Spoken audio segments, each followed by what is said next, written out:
ये बुढ़ापा हमारा परीक्षाओं में निकल जाता है। एक बात कहेंगे, सबकी परीक्षा लो, पर किसी सतगुरु की, जो शंकर पर भरोसा करता हो, शंकर पर विश्वास करता हो, शंकर पर दृढ़ता रखता हो, शिव भक्ति में जो 24 घंटे डूबा रहता हो, या मेरे भगवान देव अधिदेव महादेव की कभी परीक्षा मत लो। मेरे शंकर की कभी परीक्षा मत लो।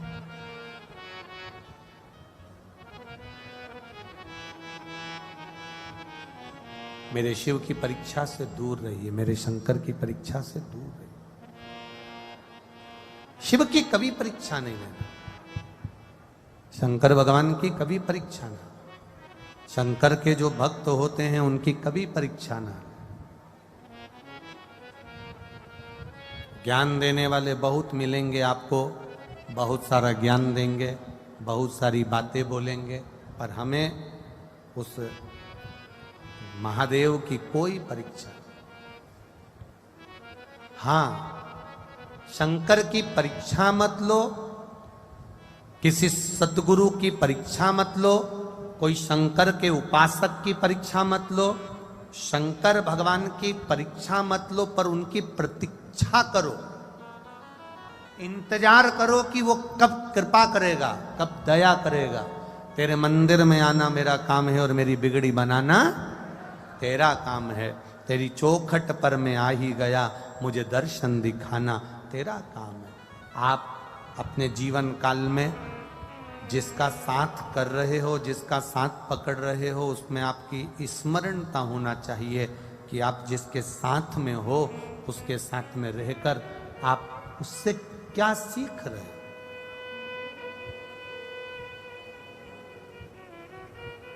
अच्छी जगह पर बैठोगे, अच्छा कुछ प्राप्त होगा, बेकार जगह पर बैठोगे, बेकार कुछ प्राप्त होगा। 3 घंटे आप इस कथा के पंडाल में बैठे हो तो तुमने कोई गलत काम नहीं किया है।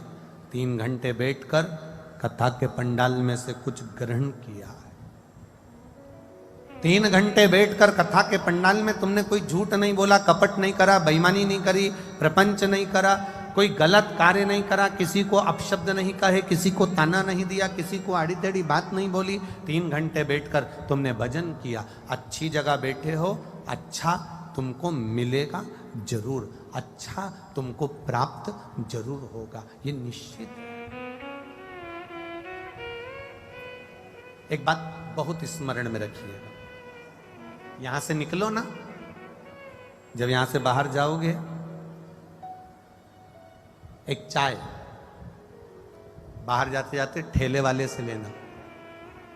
हाथ ठेले वाला कोई चाय बेच रहा हो ना, उससे पूछना चाय कितने की है। ठेले वाला कह देगा 10 रुपए में।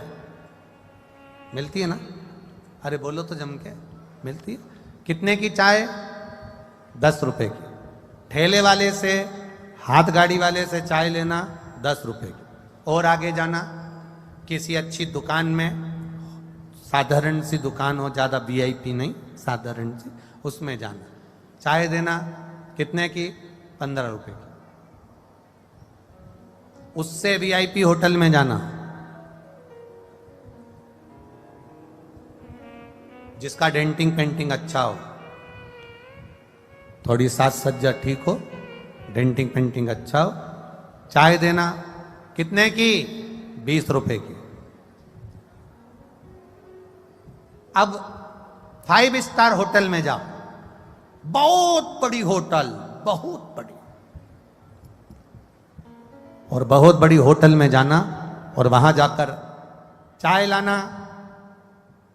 चाय की कीमत 50 रुपए, 150 रुपए, 100 रुपए। एक चाय ठेले पर ली 10 रुपए की थी, दुकान पर ली 15 रुपए की थी, होटल पे ली 20 रुपए की हुई।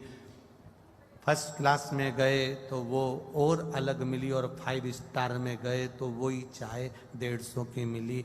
शक्कर भी वही है, दूध भी वही है, चाय की पत्ती भी वही है, जिसमें पी रहा हो कप भी वही है, बस अंतर इतना है कि चाय 5 स्टार के अंदर है इसलिए 150 की है, रोड पर है तो वो 10 रुपए की है। ये तुम्हारे ऊपर निर्भर करता है कि तुम्हें अपनी कीमत कैसे बनाना है। कहीं पान के ठेले पर खड़े रहोगे, जुआरी के पास बैठे रहोगे, दारू कुट्टे के पास बैठे रहोगे तो तुम्हारी कीमत केवल 10 रुपए की रहेगी, और कहीं सत्संग में बैठे रहोगे तो तुम्हारी कीमत बढ़ जाएगी। ये तुम्हारे ऊपर,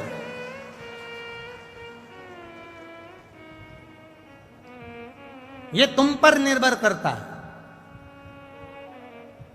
ये तुम्हारे ऊपर निर्भर करता है कि तुम किस जगह पर बैठे हो, किस स्थान पर बैठे हो, किस जगह पर बैठे हो। ये तुम्हारे ऊपर निर्भर करेगा। आप बैठे कहां हो, आप किस स्थान पर बैठे हो, ये आपके ऊपर निर्भर करता। महाराज, एक 10 रुपए की चाय साधारण से ठेले पर से 5 स्टार होटल तक चली गई। 5 स्टार होटल पर उस चाय की कीमत बढ़ गई। अर्थात हम अच्छी जगह पर अगर बैठें, सत्संग में जाकर बैठें, संकीर्तन में जाकर बैठें, भगवान की अविरल भक्ति में जाकर बैठेंगे तो निश्चित है हमारी स्वयं की कीमत मेरा देव अधिदेव महादेव बढ़ा ही देता है। ऊपर बैठने पर है हमारी कीमत, हमारी श्रेष्ठ जगह पर बैठने पर है हमारी कीमत, हम श्रेष्ठ जगह पर पहुंचे वहां से है। हमारे भगवत भजन से हमारी कीमत को आंका जा सकता है। तुम भगवान का भजन कर रहे हो, तुम स्मरण कर रहे हो। मीराबाई को कई लोग अपशब्द कहते थे, कर्माबाई को कई लोग अपशब्द कहते थे, ताना दे देते थे, आड़ा टेढ़ा शब्द कह देते थे, अपशब्दों को कह देते थे। पर मीराबाई, कर्माबाई, नामदेव, तुकाराम, प्रहलाद, ये जितने जितने शंकर के भक्त हुए हैं, इन्होंने अपनी अविरलता भक्ति को पाने का प्रयास किया।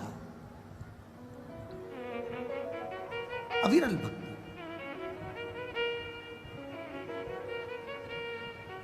इसलिए खाली न जाता कोई दर से तुम्हारे, आप भी बोलिए, खाली न जाता कोई दर से तुम्हारे, मैं भी खड़ा हूँ नन्ही बाहें बसाए, अपने हृदय से लगा लो, लगा लो, गिरा जा रहा हूँ, उठा लो, उठा लो, भोले अपने दर से अब तो न टालो, गिरा जा रहा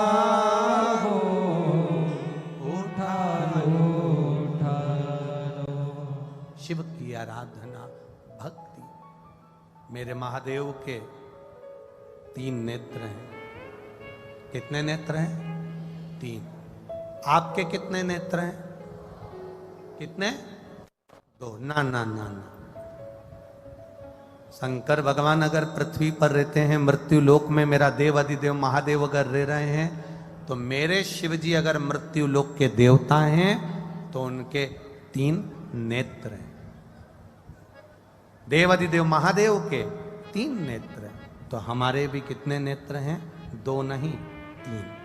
एक, हम अपनी अच्छाई को देखें, दूसरा हम अपने परिवार की अच्छाई को देखें, और तीसरा नेत्र, हम अगर दूसरे की बुराइयों को ढूंढ रहे हैं तो हमारा करा गया अच्छा कर्म नष्ट हो जाता है।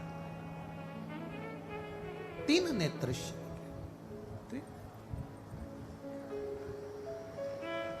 ये साधारण नहीं है महाराज।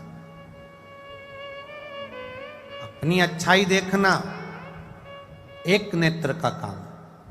मैंने जो करा बहुत अच्छा करा, मैंने जो किया बहुत अच्छा किया। दूसरा नेत्र जिससे हम अपने परिवार की अच्छाई देखते हैं, मेरे परिवार ने जो करा बहुत अच्छा करा। और तीसरा नेत्र मेरे महादेव ने सबको दिया है, जिससे वो हर एक व्यक्ति की बुराई ढूंढा करता है, चाहे वो जहां रहता है किसी ना किसी में से कुछ ना कुछ बुराई ढूंढने का प्रयास करता है। उसने करा ऐसा कर दिया, उसने बोला ऐसा बोला, शिव तत्व मना करता है। मेरे ओघड़दानी की कथा कहती है, मेरे शंकर भगवान का चरित्र कहता है, शिव तत्व कहता है, देवाधिदेव महादेव की पावन कथा कहती है कि हम अपने नेत्र का सदुपयोग क्या कर रहे हैं, हम अपने नेत्रों का सदुपयोग क्या करें।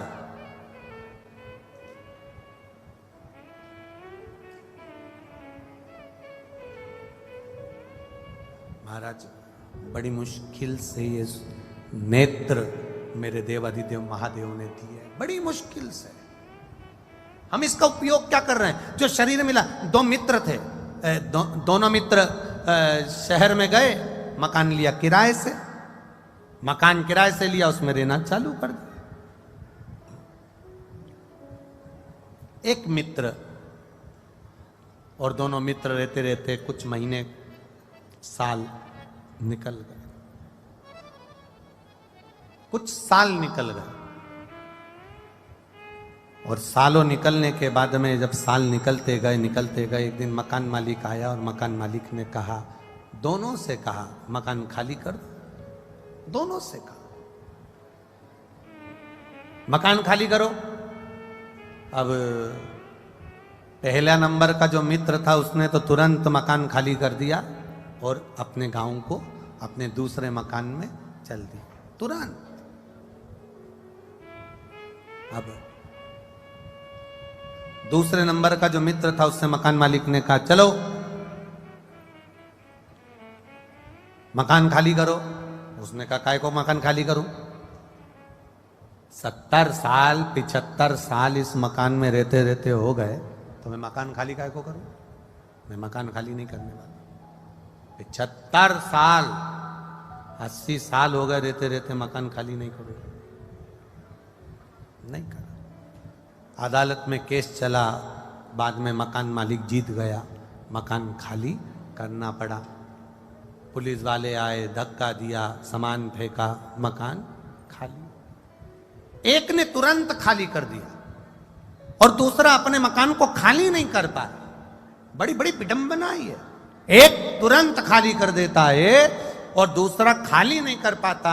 उसी तरह दो तरह के लोग संसार में रहते हैं। एक जो भगवान की भक्ति में जुड़ा हुआ है, भगवान के स्मरण में जुड़ा हुआ है, अविरल भक्ति में लगा हुआ है, तुरंत नोटिस आया और इसने मकान खाली करा, अपने इस मकान को तुरंत खाली कर देता है और ये आत्मा परमात्मा की ओर चली जाती है। और दूसरे नंबर का मकान में रहने वाला किराएदार वो होता है, पलंग पर पड़ा है, सड़ रहा है, परमात्मा खाली कराने को कह रहा है तो भी ये मकान को खाली नहीं कर पाता, उलझा रहता है, आसक्तियों में पड़ा रहता है, आसक्तियों में पड़ा,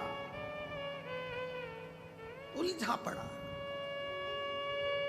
आसक्तियों में पड़ा हुआ है, आसक्तियों में रमा हुआ है, आसक्तियों में समाहित है वो।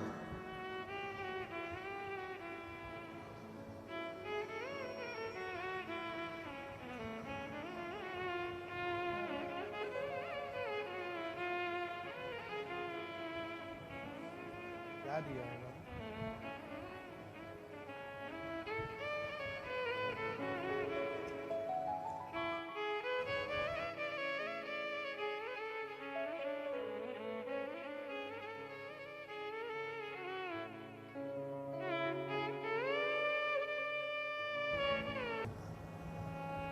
छोड़ता नहीं है। काम, लोभ, आसक्ति, तृष्णा, वासना ये व्यक्ति को पकड़ती है, खींचती है। शिव महापुराण का काम बहुत सुंदर प्रसंग है महाराज जी, ध्यान दीजिएगा।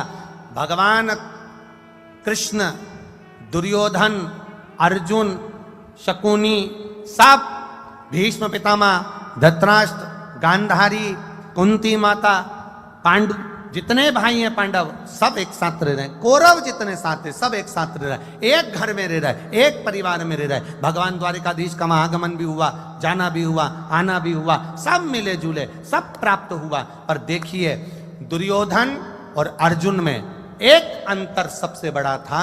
दुर्योधन ना भीष्म पितामह से राय लेता था, दुर्योधन ना धृतराष्ट्र गांधारी से राय लेता था, दुर्योधन ना अपने भाइयों से राय लेता था, दुर्योधन ना द्वारिकाधीश से राय लेता था, दुर्योधन ना अपने गुरु द्रोणाचार्य से राय लेता था, दुर्योधन जब भी राय लेता था अपने शकुनी मामा से राय लेता था। और अर्जुन सबको छोड़कर अगर राय लेता था तो द्वारिकाधीश से राय लेता था। दोनों में अंतर है, दोनों में।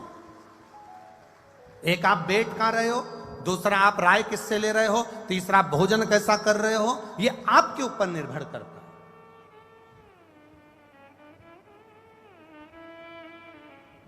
है। ये आपके ऊपर निर्भर है कि आप क्या पाना चाहते हैं, कैसे भगवत भजन करना चाहते हैं। कितना सुंदर कहा है महाराज जी, मां जगतजननी पार्वती जी महाकाल वन में भ्रमण कर रही हैं, महाकाल वन में घूम रही, मां पार्वती महाकाल वन में भ्रमण कर रही।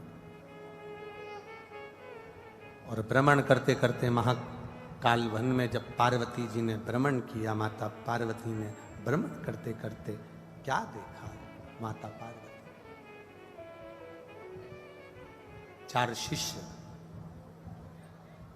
शिवजी, लकुलेश भगवान, भिक्षा का पात्र, एक खप्पर और एक हाथ में छड़ी लेकर मेरे महादेव सम्मुख में खड़े हैं।